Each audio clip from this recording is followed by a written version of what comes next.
हाँ लिखकर 8750505875 पर हमें व्हाट्सएप करें।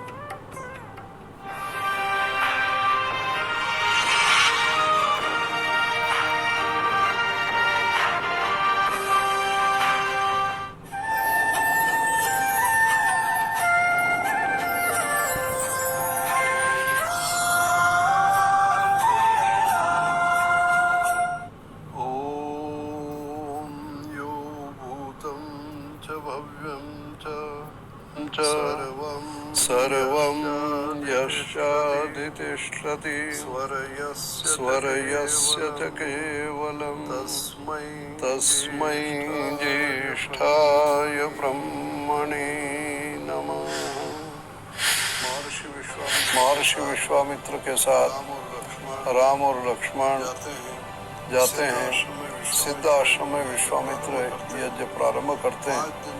5 दिन तक यज्ञ ठीक प्रकार से चलता रहा, निर्विघ्न रूप से। डालने के लिए मारीच और सुबाहु ये 2 राक्षस आए और उन्होंने उपद्रव मचाया। हड्डियां फेंकनी, जानवरों को मार करके उनको जो फेंकना इत्यादि अनेक विघ्न डाले। राम और लक्ष्मण ने उनको जो है मारा, सुबाहु मारा गया, मारीच भाग गया और यज्ञ निर्विघ्न संपन्न हो गया। और यज्ञ की जो परंपरा है कि भाई यज्ञ में हिंसा नहीं होती, उस पर भी मैंने पिछली बार विस्तार से निवेदन कर दिया था। सिद्धाश्रम का यज्ञ पूर्ण होने के पश्चात विश्वामित्र के साथ राम और लक्ष्मण जो है जनकपुरी के लिए चलते हैं। रास्ते में गौतम मुनि का आश्रम आता है। गौतम मुनि का आश्रम बहुत उजड़ा हुआ सा जो वो दिखा, विश्वामित्र ने राम और लक्ष्मण को दिखाया। और ये इतना क्यों उजड़ गया वो सारी घटना बतलाई कि इंद्र ने छल करके गौतम मुनि की पत्नी के अहिल्या के साथ दुष्कर्म किया, जिसका परिणाम हुआ कि गौतम मुनि अहिल्या को शाप दे करके कि तुम जो है भस्मशायनी रहोगी, कंदमूल फल खाओगी। भस्मशायनी से तात्पर्य है कि भूमि पर जमीन पर शयन करोगी और जो है तुम्हारी शैया अब वो सुंदर या अच्छे वस्त्र आभूषण आदि के नहीं रहेंगे और इस प्रकार से तुम अपना तपस्वी जीवन व्यतीत करोगी। और वो कह करके हिमालय की ओर गौतम मुनि चले गए। अहिल्या इस प्रकार से तपस्या कर रही थी और इस घटना के कारण से, इंद्र और अहिल्या के इस घटना के कारण से लोगों का ध्यान भी उधर से हट गया। कोई उधर ध्यान नहीं दे रहा था, समाज में उसकी उपेक्षा हो रही थी। परिणाम हुआ का आश्रम भी उजड़ सा गया था। यह सारी के सारी जो है घटना है विश्वामित्र ने राम और लक्ष्मण को बतलाई और वह एक प्रकार से तपस्वी जीवन जी रही है, यह भी सारा का सारा बतलाया। तत्पश्चात राम और लक्ष्मण ने अहिल्या को प्रणाम किया, उनके पैर छू करके पादों संग गृह्णतु, यह लिखा वाल्मीकि रामायण, यानी उसके चरण स्पर्श करके प्रणाम किया। 2 राजकुमार यदि किसी सामाजिक दृष्टि से जो है महिला का जहाँ पर अपमान हो रहा और उसको इस प्रकार से सम्मान देते हैं तो उसकी सामाजिक प्रतिष्ठा बढ़ जाती है। और ये समाचार जो है जिस समय शतानंद को, अहिल्या के पुत्र को पता लगा, जो महाराजा जनक के यहाँ पुरोहित का कार्य कर रहे थे, वो बहुत अधिक प्रसन्न हुए। और उस समय जो है ये भस्मशायनी शब्द का प्रयोग यहाँ पर है। आगे चल कर के अन्य ग्रंथों में अध्यात्म रामायण में यहाँ पर जो है शिलायाम हो गया। शिलायाम का होते होते जो है अन्य ग्रंथों में शिलाम कर दिया गया और मानस में आते आते जो है नारी को एक पत्थर की अहिल्या बना दिया गया। किस प्रकार से पाखंड फैलता है, अंधविश्वास फैलता है, मिथ्या परंपरा फैलती है, ये इन घटनाओं को देख करके पता लगता है। और अहिल्या को पत्थर की बना दिया गया, नारी से वो पत्थर की बन गई। बल्कि मनुष्य शरीर पत्थर कैसे होगा, ईंट कैसे बनेगा, जड़ कैसे, चेतन कैसे जड़ बन जाएगा, ये इस पर लोगों ने नहीं सोचा और वो इस चीज़ को मानने लगे कि पत्थर की हो गई है। परिणाम उसके साथ में कथा प्रचलित कर दी कि राम ने उस पत्थर के अहिल्या के पैर लगाया और अहिल्या जो है वो पत्थर से जो है वापस नारी बन गई, अहिल्या का उद्धार हुआ।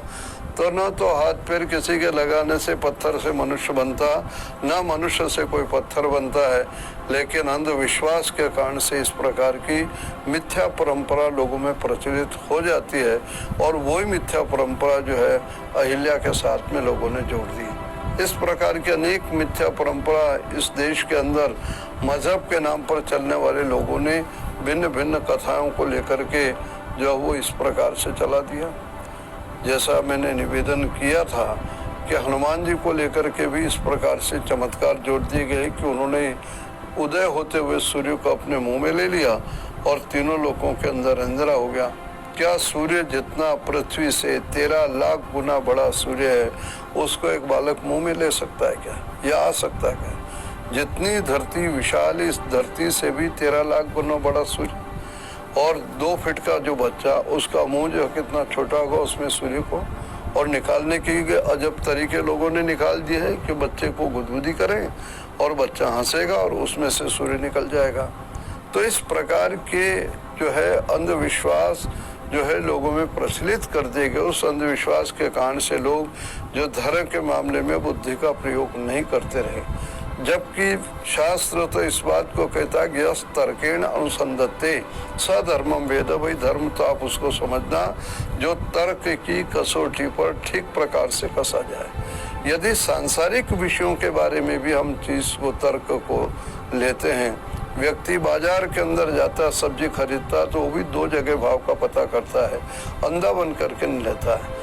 यदि एक मिट्टी का घड़ा भी कोई व्यक्ति खरीदता है तो मिट्टी को घड़े को ठोक पीट करके देखता है। यदि वो कहीं से टूटा हुआ होगा, दरार पड़ी होगी तो किसी आवाज में अंतर होगा, और ठीक होगा तो उसकी आवाज में अलग प्रकार की जो है वो उसके जो है ध्वनि निकलेगी। तो सामान्य जीवन के अंदर व्यक्ति जो है तर्क पूर्वक कार्य करता है, लेकिन जहाँ पर धर्म की बात आती है, ईश्वर की बात आती है, वहाँ पर लोग इस प्रकार से फैला देते हैं कि जो गुरु जी ने कह दिया वही प्रमाण के योग्य, उसमें जो है धर्म में अकल की दखल नहीं होनी चाहिए। ये केवल हिंदुओं में नहीं, मुसलमानों में भी इसी प्रकार से है, ईसाइयों में भी इसी प्रकार से है। इसलिए मुसलमानों में भी अंधविश्वास चला दिया है कि भाई ये धरती पर चंद्रमा जो है मोहम्मद ने उंगली से 2 टुकड़े किए तो उसके जो है दूज का चांद हो गया। ये 2 टुकड़े दिखलाई देने लगे हैं। आप इस बात को देखो कि धरती से चंद्रमा कितना बड़ा है और उसको छूने की बात जो कह दी है। ऐसे अंधविश्वास ईसा के साथ भी जोड़ दिया गया कि उसने 4 रोटी से हजारों लोगों की भूख को जो मिटा दिया है। तो धर्म के नाम पर जब अंधविश्वास चलता है तो अनेक मिथ्या मान्यताएं इस प्रकार से प्रचलित हो जाती है और लोग इसमें अंधविश्वास से ग्रसित हो जाते हैं। और वही अंधविश्वास जो है अनेक प्रकार के चमत्कारों को सिद्ध करने के लिए लोगों ने अलग अलग ढंग से जो बना डाले। कृष्ण के जन्म को लेकर के भी चमत्कार की जब लोग चर्चा करते हैं तो ये लिख देते हैं कि जब उसका जन्म हुआ तो जेल के फाटक खुल गए, ताले खुल गए, द्वारपालों को नींद आ गई, यमुना का पानी जो जा रहा था पूरे वेग से वो भी नीचे हो गया ताकि जो है वसुदेव अपने बेटे को नंद के वहां छोड़ने में उनको कोई कठिनाई नहीं। तो जिसको इन्होंने पौराणिक परंपराओं में या सांप्रदायिक लोगों ने ईश्वर बनाने के लिए कुछ चमत्कार की ऐसी घटनाएं जोड़ी और उसके ऊपर सुनने वाले और पढ़ने वालों ने अपने दिमाग का प्रयोग नहीं किया, इसलिए वो राह से जो वो भटक गए। तो जहाँ अहिल्या का उद्धार, उसको सामाजिक प्रतिष्ठा दिलाई राम और लक्ष्मण ने, वहाँ ये कथा जो है विगत रामायण के अंदर यानी अन्य ग्रंथों के अंदर आ गई। इतना ही नहीं बल्कि इसको सिद्ध करने के लिए एक झूठ के लिए दूसरा झूठ और बोला कि केवट की नाव में जिस समय राम बैठने लगे तो राम के वो पैर धो रहा है और पैर धोकर कह रहा है कि महाराज मुझे पैर धोने दो, क्या पता आपके पैर के छूने से जैसे मिट्टी वो पत्थर के अहिल्या नारी बन जाती है, मेरी नाव भी पिछले जन्म की कोई नारी होगी, महिला होगी, और आप इसको छोगे और ये महिला बन जाएगी, नारी बन जाएगी, तो मेरी रोजी रोटी कैसे चलेगी, मैं अपना पेट कैसे भरूंगा, इसलिए पहले मुझे आपके पैर धोने दो। ये कहानियां भी राम के साथ जोड़ दी गई, जिसका रामायण से, वाल्मीकि रामायण से कोई लेना देना नहीं है, जहाँ इस प्रकार का कोई वर्णन जो नहीं है। तो इस प्रकार से अहिल्या का सम्मान करके, अहिल्या को प्रतिष्ठित करके गौतम मुनि के आश्रम से विश्वामित्र जो है राम और लक्ष्मण को लेकर के जनकपुरी को पहुंचते हैं।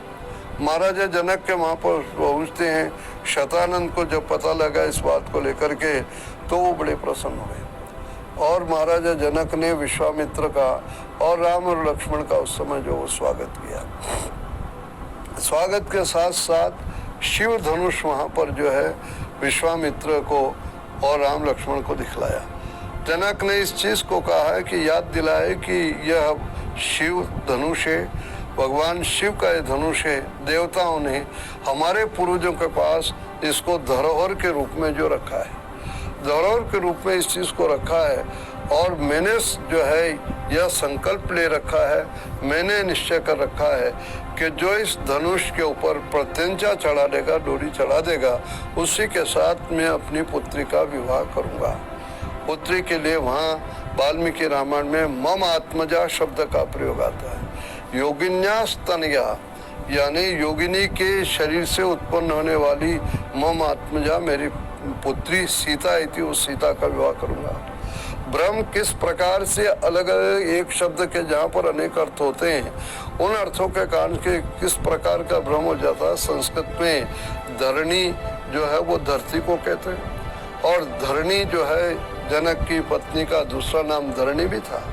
सीता जिस किसान खेत के अंदर जिस हल को चलाता है और उस हल को चलाने के साथ जो लाइन बन जाती पीछे नकीर हो जाती है, उसको सीता कहा जाता है। तो इस प्रकार की एक और मिथ्या कथा प्रचलित हो गई कि सीता का जन्म जो वो धरती से हुआ है, वो धरती से निकली और धरती से निकलने के कारण से वो धरती में ही समाहित हो गई है। इसलिए सीता के जीवन के अंतिम क्षण भी यही बतलाते हैं कि जब सीता जो है मौत चाहती है उस समय धरती फटती है, धीरे धीरे होती वो उसमें समा जाती है, समझाया जाता है, बताया जाता है। तो वहाँ पर ऐसा कोई उल्लेख नहीं है रामायण के अंदर के धरती से भूमि से कोई जो आदमी निकलता हो या सीता वो प्रकट हुई है।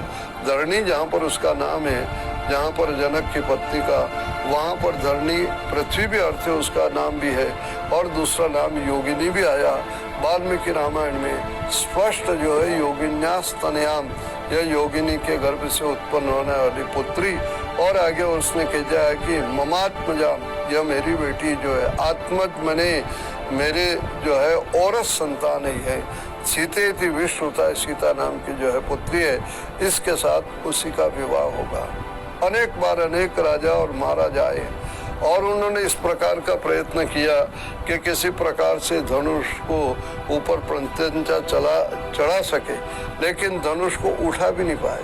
बड़े बड़े योद्धा वहाँ पर जो आए और बड़े बड़े योद्धा असफल होकर के जो है वो उठा नहीं सके।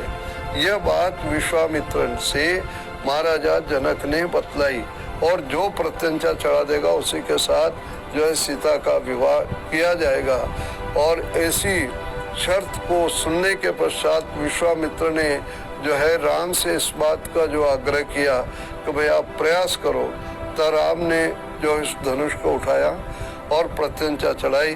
प्रत्यंचा चढ़ाते ही धनुष वो टूट गया, यानी जो है इस प्रकार से धनुष भंग हुआ।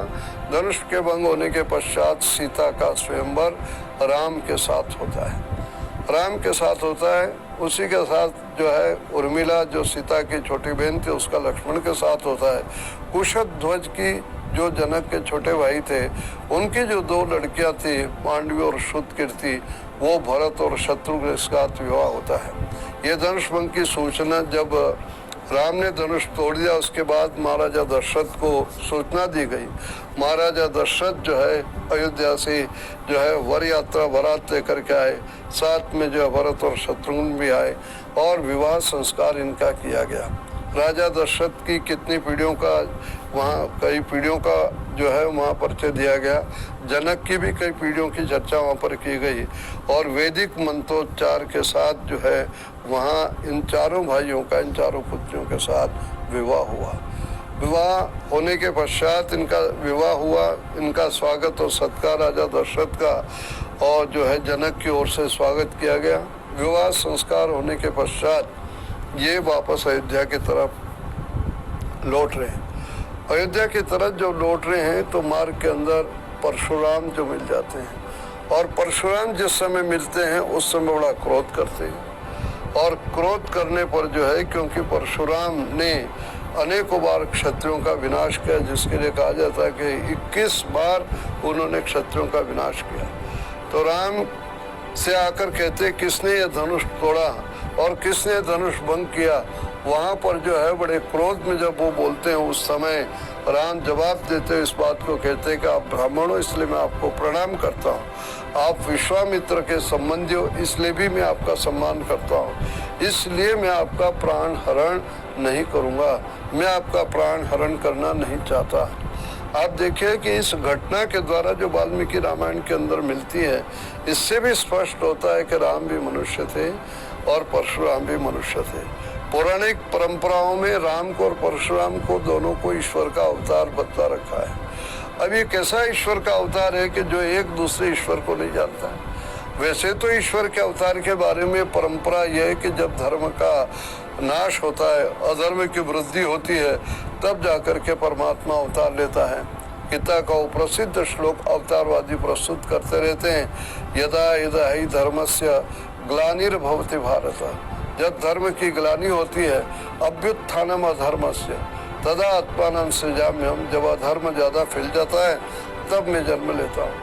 अब इनको नहीं पता है कि त्रेता युग के अंदर तो धर्म के 3 हिस्से उनके अनुसार जो माने जाते हैं। अधर्म तो 1% था, यानी 25% था, 75% तो धर्म था, लेकिन होने पर भी जो है 3 अवतार जो है त्रेता युग में माने जाते हैं। और ये 2 अवतार तो एक साथ हो गए, राम भी हो गए और परशुराम भी हो गए, और दोनों ईश्वर इनको पता नहीं है, और ईश्वर से भिड़ रहा है। कैसी मजाक ईश्वर के नाम पर लोगों ने जो अवतार के नाम पर जो मचा रखी है, और सब जो है वो अंधे बन करके बुद्धि से कोई सोचते नहीं, विचारते नहीं, जो लिखा उसको मानते हुए चले जाते हैं।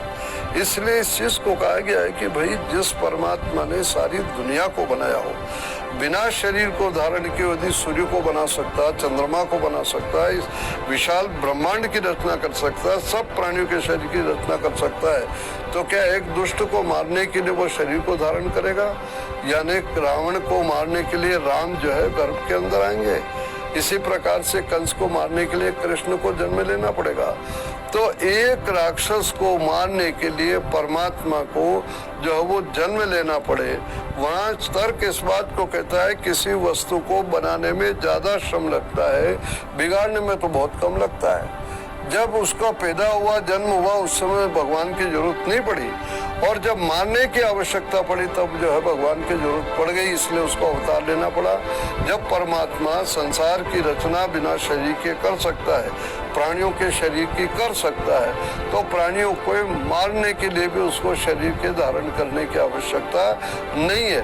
और इतना नहीं है, बल्कि जो है वह तो स्थिति ऐसी है कि केवल जो है शरीर को एक व्यक्ति को मारने के लिए शरीर धारण करे, यहाँ भी थोड़ा लगे, पर एक एक समय 2-2 भगवान आ जावे, और दोनों भगवान को पता नहीं। जहाँ भगवान को आप कह रहे हो तो सब कुछ जानता है, तो राम को पता नहीं है, जो राम ईश्वर है उनको दूसरे ईश्वर का पता नहीं परशुराम को, और परशुराम को नहीं पता है कि राम दूसरे हैं। यदि उन्होंने धनुष तोड़ा है तो इन्होंने तोड़ा, ये इनको पता नहीं लगा, किसी आदमी ने नहीं तोड़ा, मनुष्य ने तोड़ा। तो ये जो चीजें इस प्रकार के अंधविश्वास की चली पड़ी है, जहाँ पर जो है व्यक्ति अपनी बुद्धि का उपयोग नहीं करता है, और राम और परशुराम आपस में भिड़ जाते हैं, ये स्थिति इनकी अपनी बनती है। ये साबित करती है कि ये कोई परमात्मा नहीं थे, ये मनुष्य थे। जो रामायण में पदे पदे वाल्मीकि रामायण में इन घटनाओं के द्वारा जो वो स्पष्ट हो रहा है। राम के गुणों का वर्णन यहाँ पर किया जा रहा है, राम के आदर्श का वर्णन जो इसके अंदर किया जा रहा है। तो राम ने परशुराम के प्राण नहीं दिए, और कहते हैं कि मैं तुम्हारी गति को भंग करता हूँ, तुम्हारी चाल को भंग करता हूँ। यानी इस चीज को कहते हैं, जब गति को भंग करता हूँ तो परशुराम कहते हैं कि मुझे लंगड़ा मत करो। वहाँ गति के भंग तो है कि तुम्हारा जो तप है, तुम्हारा जो ज्ञान है, उसको मैं कमजोर करने का जो प्रयत्न करता हूँ, जिसके के द्वारा तुम अपने तप और बल पर अहंकार न कर सको। तो बात तो ये था कि प्राण न लेकर के तुम्हारे तप और बल को मैं कमजोर करता हूँ, और बल कमजोर हो गया है कि राम के सामने परशुराम जो है फिर जो है लेकर के युद्ध करने के लिए तैयार नहीं हुए। और तप के साथ साथ तप भी कम इस दृष्टि से हो गया है कि इनको पता ही नहीं लगा कि वो शिव धनुष जो किसने तोड़ा है। तो इस प्रकार के प्रसंग इस बाल कांड के अंदर जो आते, जो अंधविश्वास से प्रेरित है कि एक तो पत्थर के अहिल्या नारी बन गई, दूसरा जो है राम और परशुराम दोनों एक साथ जो भिड़ गए, ये सारा का सारा जो वर्णन इस प्रकरण के अंदर, मैंने बालकांड के अंदर जो वर्णन बतलाया गया, जो कि वाल्मीकि रामायण से जो है जिसका कोई जो है संबंध प्रतीत नहीं होता है। तो इसी प्रकार से राम के उस आदर्श का जहाँ विवेचन इस बालकांड के अंदर इनके यौवन का आता है, तो इस प्रकार तो परशुराम जो है वो फिर चल देते एक तरफ और राम जो है अयोध्या आ जाते हैं। राम का अयोध्या आगमन हो जाता है। अयोध्या आने पर अयोध्या वासियों के द्वारा जो है राम का और सभी का, राजा दशरथ का, इन सब लोगों का भरपूर जो है वो स्वागत होता है। स्वागत सत्कार होने पर जो है राजा दशरथ जो है बड़े खुश होते, प्रसन्न होते कि आज मेरे चारों पुत्रों का विवाह हो गया है, पुत्र वधुएं आ गई है, और उनका जो पुत्र वधुओं का भी स्वागत जो है नगर के अंदर किया जाता है। और नगर के अंदर स्वागत करने के साथ साथ बालकांड के अंदर यही तक नहीं बल्कि उसके बाद एक जो है दशरथ की और कूटनीति का पता लगता है, और यह लगता है कि वह भरत को जो है उसके मामा युधाजित के साथ में भेज देते हैं। युधाजित के साथ भेजते हैं, राम के राज्य में किसी प्रकार से बाधा न आवे, ये इस चीज को सोच करके भरत की तरफ जो है कौशल्या का ध्यान न जावे, इसलिए भरत को जो है वो इस बात को कहते हैं कि अब तुम्हारे ननिहाल से तुम्हारे मामा युधाजित आ गए हैं, अब तुम्हें जो है मामा के साथ जाने की तैयारी करनी चाहिए।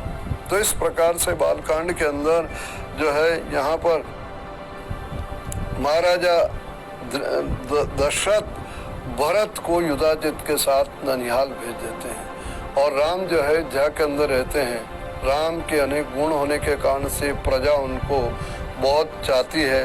राजा दशरथ भी उनके साथ बड़ा मोह करते हैं, पुत्र मोह उनके अंदर आता है और उसको बहुत प्यार करते हैं। आगे आने वाले में यानी अयोध्या कांड के अंदर ये सारा का सारा प्रसंग आएगा। तो इस प्रकार से बाल कांड के अंदर महाराजा दशरथ की राज्य व्यवस्था का वर्णन किया। राजा दशरथ की जो कमजोरियां हैं उसका भी आगे चल कर के वर्णन आएगा। और इस प्रकार बाल कांड के अंदर अयोध्या के वैभव का, राजा दशरथ की व्यवस्था का, राम और लक्ष्मण को विश्वामित्र अपने साथ ले जाते हैं। राक्षस लोग किस प्रकार से जो है इन आर्य राजाओं में यानी जो है ऋषि मुनियों के आश्रमों में विघ्न डाल रहे हैं, बाधा डाल रहे हैं, उनको यज्ञ याग आदि नहीं करने देते हैं।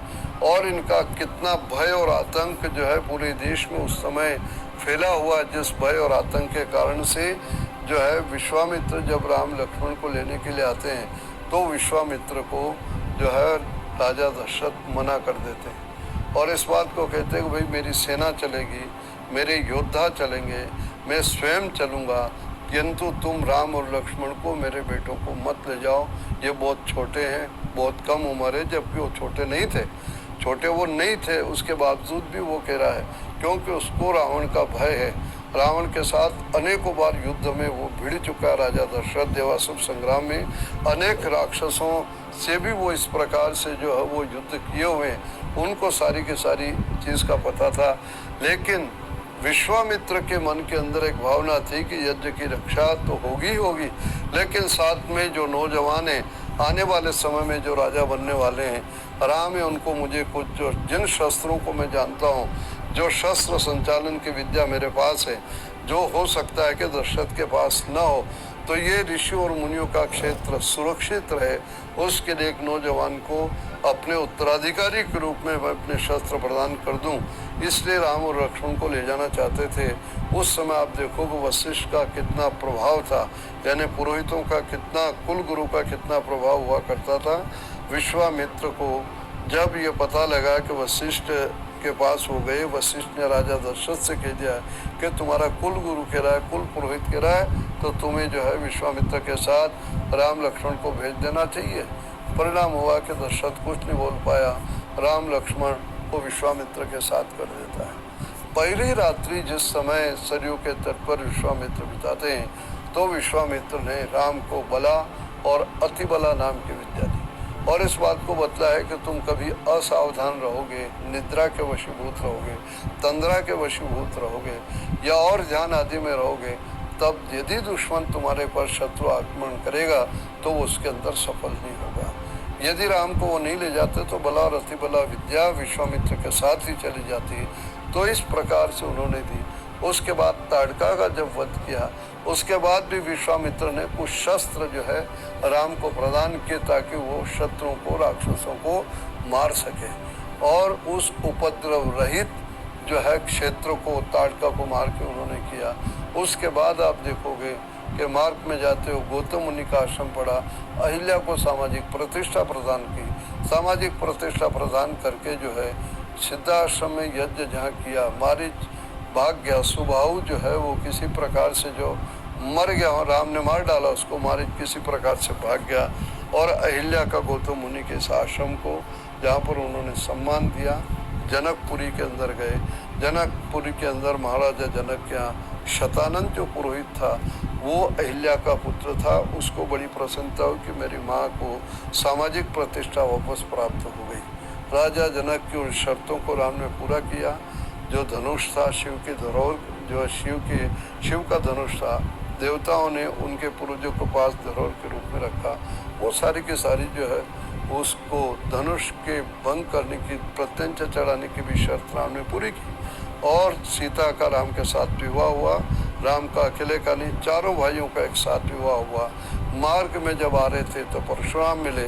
परशुराम ने भी जब ऊंची आवाज़ की तब उनको कहा कि तुम ब्राह्मण हो इसलिए मैं तुम्हारा सम्मान करता हूँ, तुम्हारे प्राण हरण नहीं करता हूँ, लेकिन तुम्हारी गति भंग करता हूँ, यानी तप और बल को क्षीण करता हूँ। और इस प्रकार से राम जो है पिता के साथ मैंने सब अयोध्या अयोध्या पहुँच गए। और अयोध्या पहुँचने पर दशरथ ने भरत को मामा युधाजित के साथ जो है ननिहाल भेज दिया। और ये बालकांड का क्रम इस प्रकार से पूरा हुआ। इसमें अनेक प्रकार के अंधविश्वास से संबंधित घटनाएं जिसका मैंने चर्चा की है।